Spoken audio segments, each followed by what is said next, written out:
এই যে ধানটা দেখেন, এই ধানটা কিন্তু দেবদাস। এই দেবদাস ধান কৃষক ভাই বাইন করছিলেন, কিন্তু এই খরানের জন্য কিন্তু এই দেবদাস ধান বেশি হয় নাই, কিন্তু কম হয়েছে। খরানের জন্য বৃষ্টি পায় নাই, পানি নাই। এই যে দেখেন, এই যে আমার কৃষক ভাই, উনি ওনার নাতিরে নিয়া এই ধান কাটতেছেন। অত্যন্ত কষ্ট করতেছেন কৃষক ভাই। কৃষক যারা আছেন প্রচুর কষ্ট করতেছেন, মাথার ঘাম পায়ে ফেলে ওরা কষ্ট করতেছেন প্রচুর। আল্লাহর রহমত, কৃষকের সবচেয়ে কষ্ট বেশি।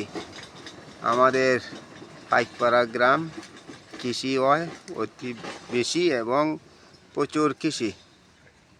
আল্লাহর রহমত, সবাই ভালো থাকেন, সুস্থ থাকেন। আসসালামু আলাইকুম।